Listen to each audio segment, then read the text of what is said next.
nous avons décidé d'assurer l'application de la résolution du Conseil de sécurité exigeant un cessez-le-feu immédiat et l'arrêt des violences contre les populations civiles en Libye.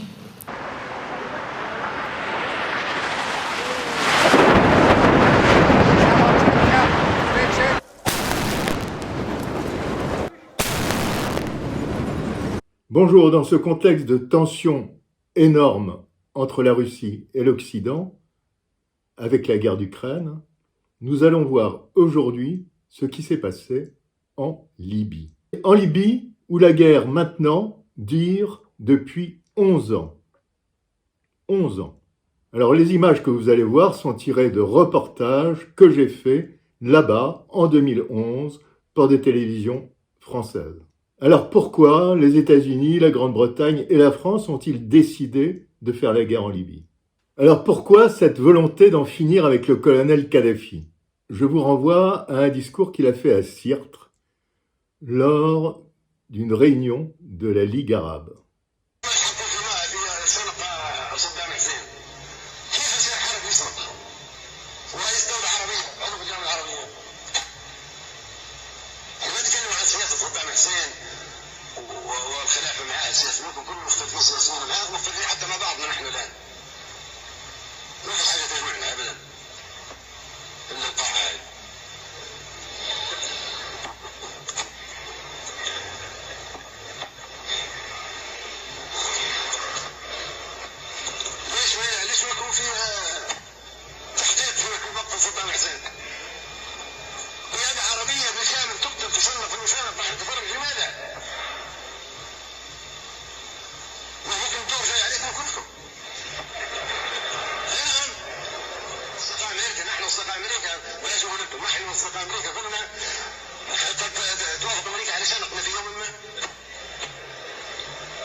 Alors évidemment, on ne peut pas dire qu'il était pro-américain. Et alors, qu'est-ce qui s'est passé avec Nicolas Sarkozy? Pourquoi Sarkozy a-t-il voulu éliminer Kadhafi? Je vous renvoie au mail d'Hillary Clinton, alors candidate à la présidente des États-Unis, que le site Wikileaks a dévoilé, qui explique clairement pourquoi la France voulait la chute de Kadhafi. 4 facteurs motivant l'engagement de la France. Premier facteur, un désir, je cite, un désir d'obtenir une plus grande partie du pétrole libyen. Ouais, ça, on s'en doutait. Alors, accroître l'affluence française en Afrique du Nord, en particulier avec le plan de la Grande Méditerranée. Rappelez-vous, le plan de la Grande Méditerranée de Nicolas Sarkozy, c'était englober tous les pays de la Méditerranée autour de la France et faire un commerce avec tous ces pays. La Libye y était complètement opposée. Troisième raison, d'après Hillary Clinton, offrir à l'armée française une chance de rétablir sa position dans le monde. Et moi, je crois que c'est cette raison qui est la raison principale, arrêter le projet libyen qui était de remplacer le franc CFA par une monnaie panafricaine. Une monnaie panafricaine basée sur le dinar libyen, et les réserves d'or considérables de Kadhafi. Alors, qu'avez-vous encore l'intention de faire? En vérité, j'ai l'espoir que l'unité arabe puisse voir le jour d'une manière ou d'une autre. Ceci est d'autant plus important que les Arabes ont connu la division alors même que le monde voit la constitution d'alliance. Les Arabes sont réduits à de simples bouts de papier, telle une plume emportée par le vent. Peut-être qu'ils sont maintenant prêts à une certaine unité arabe. Je dirais même mieux, j'espère voir naître un jour une union arabo-africaine. Alors en février 2011, la population manifeste contre le gouvernement central. Scène de guerre en plein Benghazi. Samedi dernier, un char sème la panique dans le quartier d'Abalino. Les troupes de Kadhafi ne sont qu'à 500 mètres du centre-ville. 4 jours après, au même endroit, les habitants sont encore sous le choc. Alors, il y a quelques heures, il y a 7 morts en tout. 7 morts. Et une proclamation de Kadhafi, malheureuse, qui dit vouloir écraser la rébellion. C'est alors que l'Angleterre, les États-Unis et la France saisissent le Conseil de sécurité. Le Conseil de sécurité de l'ONU dit vouloir également protéger ces populations et autorise la France, l'Angleterre et les États-Unis à faire une zone d'exclusion aérienne, d'exclusion uniquement. Alors, chose curieuse, la Russie ne bouge pas. En effet, ce n'est pas Vladimir Poutine qui est aux manettes, mais Medvedev, qui est à ce moment-là président de la République. Vladimir Poutine n'est que Premier ministre. La machine infernale est en place. Nous avons décidé d'assurer l'application de la résolution du Conseil de sécurité exigeant un cessez-le-feu immédiat et l'arrêt des violences contre les populations civiles en Libye. C'est pourquoi, en accord avec nos partenaires, nos forces aériennes s'opposeront à toute agression des avions du colonel Kadhafi contre la population de Benghazi. D'ores et déjà, nos avions empêchent les attaques aériennes sur la ville. Alors, pour arriver à Tripoli, moi, je passe par la Tunisie et je vois des milliers et des milliers de personnes fuir la Libye. Les dernières centaines de mètres avant la frontière libyenne. Ici, en Tunisie, se pressent plus de 20 000 réfugiés venant de toute l'Afrique. Ils ont fui les combats et les bombardements.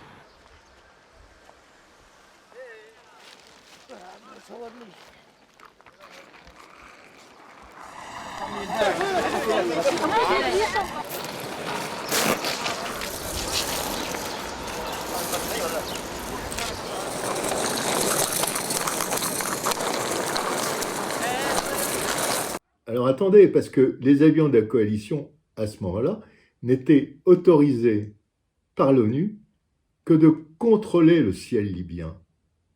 Or, j'arrive, il y a des bombardements partout. Partout. Et des bombardements des forces de l'OTAN. Alors là, les forces de l'OTAN, comment ? Oui, des forces de l'OTAN. Car c'est l'OTAN qui a attaqué la Libye. Alors franchement, moi, je ne comprends pas. Je croyais que l'OTAN était une force qui, d'abord, ne s'occupait que de l'Europe, que des problèmes qui pourraient y avoir avec l'Union soviétique qui n'existe plus d'ailleurs, et que vient faire l'OTAN de l'autre côté de la Méditerranée.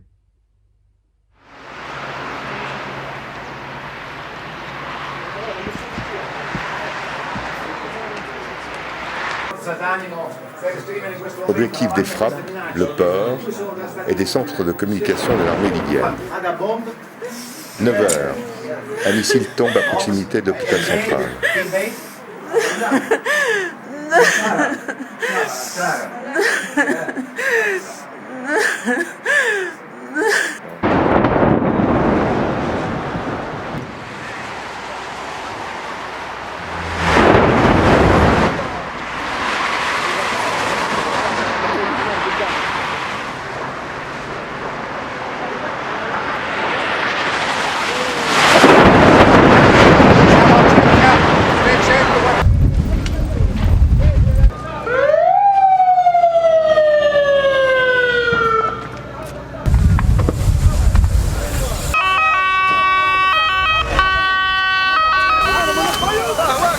C'est un bateau de garde-côte.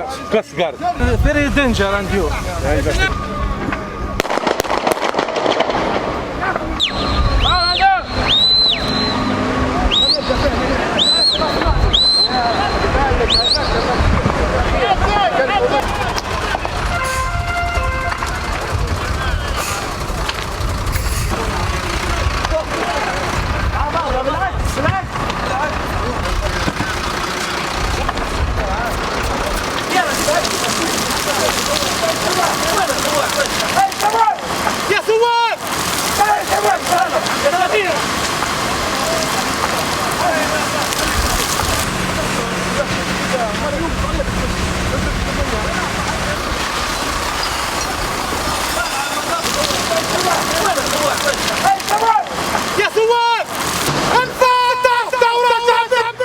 La révolution du 1er octobre de Kadhafi est une révolution populaire. Je ne crois qu'en Dieu, Kadhafi et la Libye.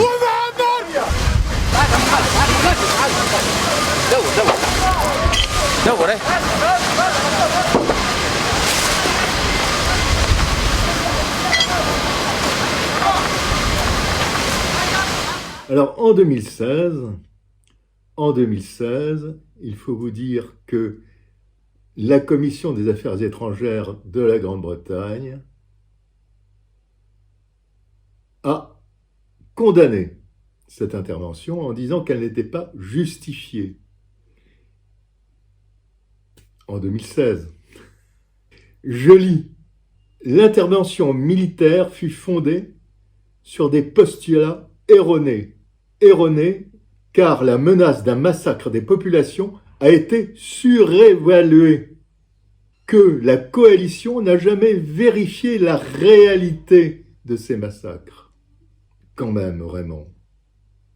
Alors, c'est en fait une manipulation de plus. Zaouïa, nous sommes en août 2011, j'arrive en Libye. Les combats sont très, très rudes.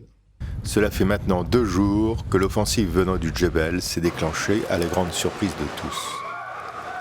La route entre Tripoli et la Tunisie est bien coupée. Plus de carburant, ni de vivres pour les troupes gouvernementales. La prise de Zaouïa est d'un intérêt stratégique pour la rébellion. Entrée dans le centre de la ville, encore pilonnée par les mortiers. Les quartiers sont ravagés par les combats. Le grand marché n'existe plus. Les combattants du Djebel sont des guerriers. Ils savent ce que c'est qu'une arme. Bienvenue à Zaouïa.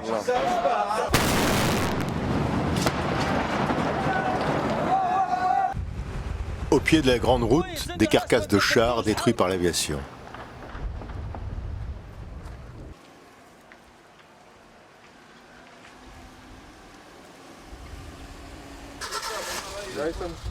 Y a-t-il encore des snipers?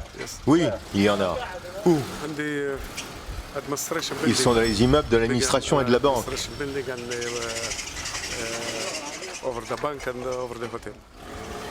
En face, les troupes de Kadhafi sont matraquées par l'aviation de l'OTAN, jour et nuit. Ils sont retranchés dans des quartiers de l'est de la ville.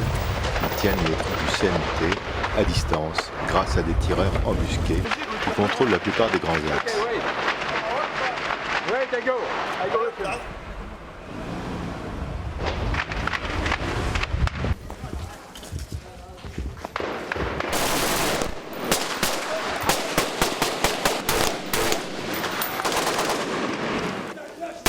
Les résistants ont pu rafistoler un char qui se met en position devant les immeubles occupés par les snipers.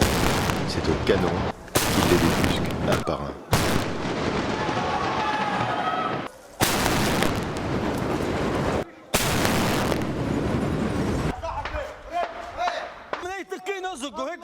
Mais cela ne suffit pas. Avec un petit groupe, je me rapproche de leur position.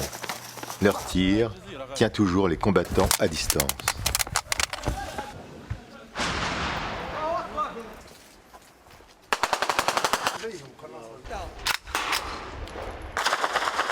Il est 6 heures du soir, les positions sont inchangées. Zaouïa n'est pas encore tombé dans les mains de la rébellion.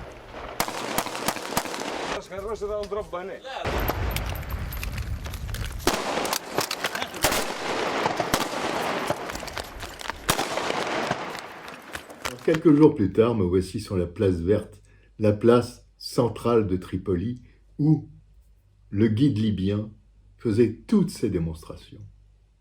Sur la place verte, 8h30, un spectacle inoubliable que cette place désertée, qui était le symbole de la puissance de Kadhafi, rebaptisée place des martyrs, elle est gardée par 2 pick-up du GNP. 5 heures plus tard, après avoir été pris en otage par les troupes de Kadhafi, nous revenons vers l'école militaire qui est aux mains du nouveau pouvoir. La caméra est cassée, la voiture est criblée d'éclats, je n'ai plus d'ordinateur de montage. Mes images de la prise de Tripoli m'ont été confisquées. Je n'ai plus rien, alors je tourne ces quelques vues avec ce qu'il me reste comme caméra. Partout dans Tripoli, comme ici, les combats font rage. Les unités du colonel Kadhafi se sont repliées autour de l'hôpital, du bunker du guide et sur le front de mer. Mais, petit à petit, des accrochages furieux ont lieu un peu partout dans la ville. Des groupes d'une dizaine d'hommes tiennent une rue, un immeuble, une place, ce qui rend la mobilité des résistants difficile. Par contre, les banlieues ont basculé dès le début vers la rébellion. Les insurgés tentent de placer des barrages pour contrôler la population, mais en vain. De violents combats ont été signalés près de la télévision, dont les insurgés ont pris le contrôle. Ici, à l'école militaire, des Kadhafis sont attaqués, faisant 2 morts parmi les troupes rebelles. Ces partisans de Kadhafi n'ont plus rien à perdre pour la plupart. On leur a dit que s'ils tombaient entre les mains des rebelles, c'était la mort qui les attendait et rien d'autre. En plus, des rumeurs font état de massacres. Des renforts sont attendus de l'ouest libyen, de Misrata. En 24 heures, le destin de la Libye a basculé.